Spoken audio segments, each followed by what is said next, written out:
Are global powers really turning a blind eye to Myanmar's ethnic cleansing because of their geopolitical or economic interests while claiming to stand for human rights? This isn't just a political issue. It's a human rights crisis.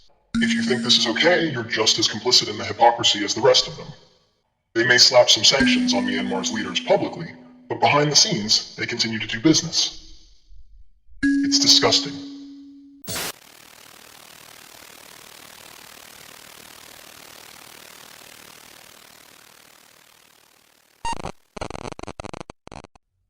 I'm really pissed, guys.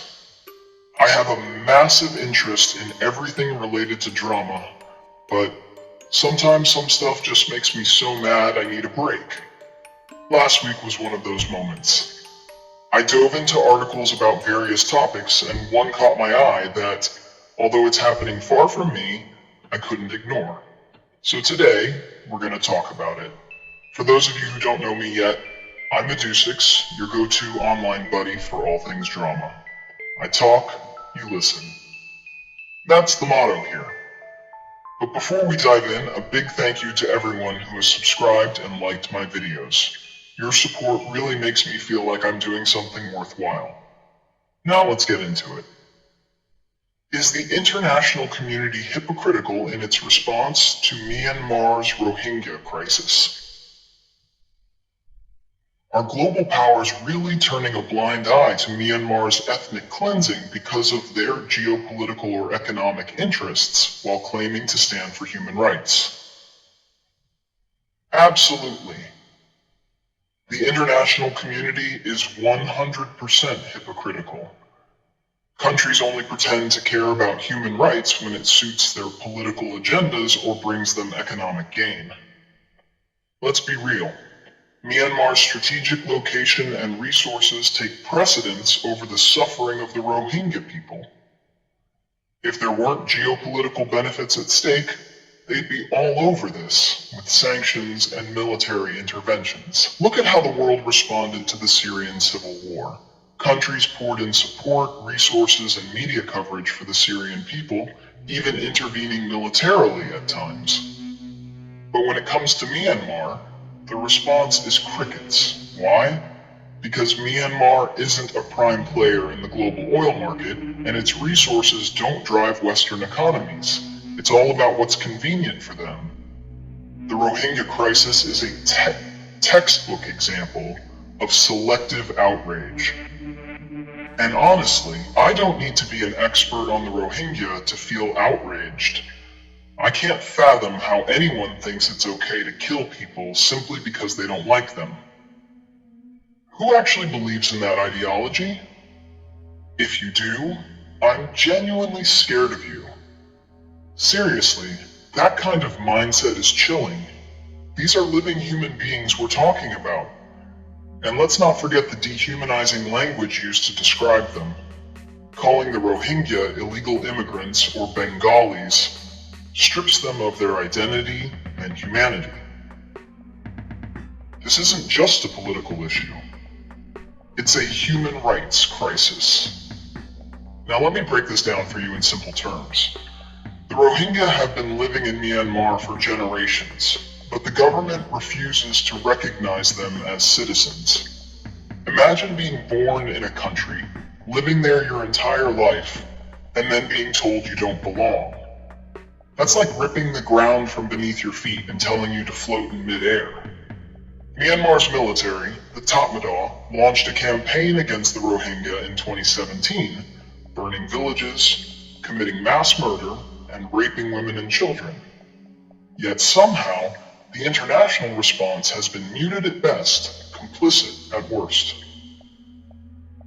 When the United Nations released a report calling the actions of the Myanmar military genocidal intent, did the world rush to act? No. We got some symbolic sanctions, a few speeches, and then silence. If this doesn't scream hypocrisy, I don't know what does. The International Court of Justice, ICJ, has even taken up the case, and guess who showed up to defend Myanmar? Aung San Suu Kyi. Yes, the so-called democracy icon who won a Nobel Peace Prize. What a joke. The hypocrisy goes even deeper. The United States, which loves to play the global police when it suits them, has barely done anything meaningful here. They'll sanction Myanmar officials here and there, but nothing serious enough to change the situation on the ground. You want to know why?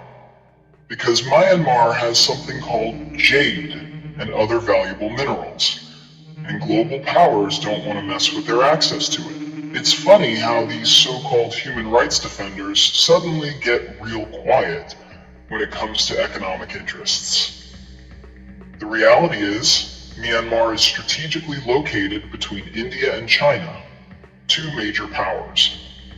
Nobody wants to upset the balance in this region because they want to keep China in check. So in the end, the Rohingya are left to rot because they're inconvenient for global powers who want to play their geopolitical chess games. Let's talk about the asylum seekers. Bangladesh is hosting over 1 million Rohingya refugees in cramped camps. The conditions there are dire. Overcrowding, lack of food, and inadequate health care. The international community should be stepping up to support these refugees, but instead they leave Bangladesh to fend for itself. This is a clear example of how everyone expects the neighboring countries to take in the burden while they just sit back and watch. You'd think the rich, powerful countries would provide real aid, but nope, they leave it to poorer nations like Bangladesh to pick up the slack. If you're angry about this, you should be. The world is watching and doing nothing. And then we have India, a country that has its own internal strife but is also notorious for its anti-Muslim sentiment. The irony?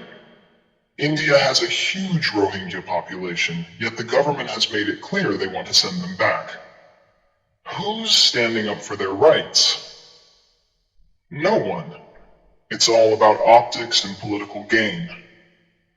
Indian politicians use the Rohingya issue as a way to rile up nationalist sentiments without actually doing anything to help. If you think this is okay, you're just as complicit in the hypocrisy as the rest of them. The worst part? Countries like the US, China, and even European nations who preach about democracy and human rights are often quietly selling arms to Myanmar or investing in their economy. They may slap some sanctions on Myanmar's leaders publicly, but behind the scenes, they continue to do business. It's disgusting. The hypocrisy is real. They put profits over people and call it diplomacy. If you think that's okay, I don't know what to say to you. Your moral compass is seriously off. Here's another example to consider. Saudi Arabia, which loves to position itself as the defender of Muslims globally, is dead silent about the Rohingya. Why? Because they have their own dirty laundry, and they know they need the support of global powers to maintain their reign. It's the same reason they stay quiet about China's treatment of Uyghur Muslims. It's all about protecting their own interests. What's even more infuriating is how leaders from major nations who preach about democracy and human rights are complicit in this silence. They'll talk about their commitment to global justice, but will sell arms to Myanmar or ignore the issue because it doesn't serve their interests. The same politicians who stand in front of the UN, General Assembly, and pretend to be champions of human rights are doing business with dictators and genocidal regimes behind closed doors. So that's my take on this mess. The hypocrisy is glaring, and it's time we call it out. If you're angry, good. If you're not, maybe you should ask yourself why you're so comfortable with this global double standard. The next video will be juicy for sure. I won't spill the beans just yet, but you won't want to miss it. I'm tired of sugarcoating things. Until next time, goodbye. See ya.